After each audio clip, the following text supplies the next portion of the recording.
A special thank you to each of our subscribers who make this channel possible. Here's today's story. In a significant shift in policy, New York City Mayor Eric Adams announced on Thursday that he is working on a plan to allow federal immigration authorities to operate at Rikers Island, the city's notorious jail complex. This decision comes after a closed-door meeting with Tom Homan, the board czar under the Trump administration, where they discussed strategies to combat violent gang activity and improve public safety in the city. Adams stated that he plans to issue an executive order to re-establish the presence of U.S. Immigration and Customs Enforcement (ICE) agents at Rikers Island, a practice that had been in place for 2 decades prior to recent sanctuary policies adopted by the city. The mayor emphasized that the focus of ICE agents would be to assist the Correctional Intelligence Bureau in investigations targeting violent criminals and gangs. The meeting with Homan marks a notable departure from the typical stance of Democratic mayors in blue cities, who often resist federal immigration enforcement. Adams pointed out that New York City has been disproportionately affected by the influx of migrants from the southern border, with over 230,000 individuals arriving in search of support, costing the city approximately $7 billion. He expressed a desire to work collaboratively with the federal administration to address the ongoing humanitarian crisis.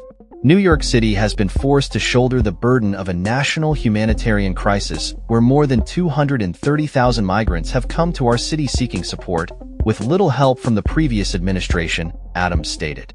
That is why I have been clear that I want to work with the new federal administration, not war with them, to find common ground and make better the lives of New Yorkers.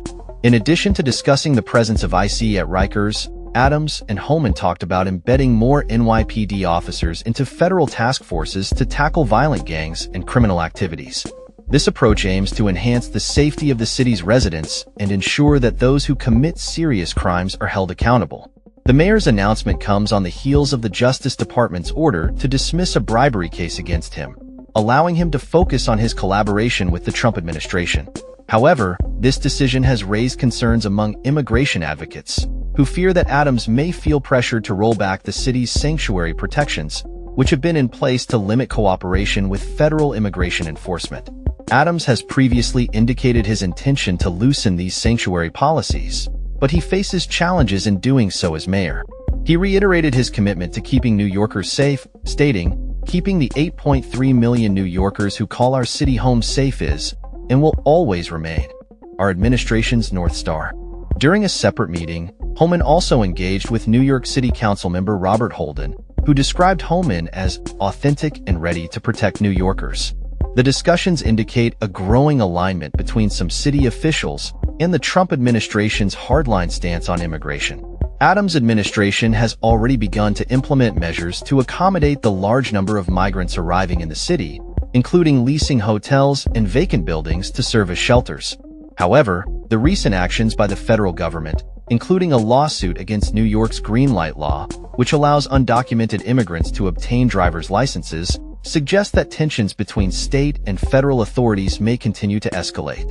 As the political landscape evolves, Mayor Adams faces a delicate balancing act between addressing public safety concerns and maintaining the city's commitment to immigrant rights.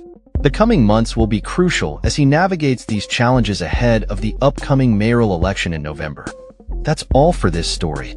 We upload videos every day covering many different subjects, so hit that subscribe button to stay informed. Thanks for watching.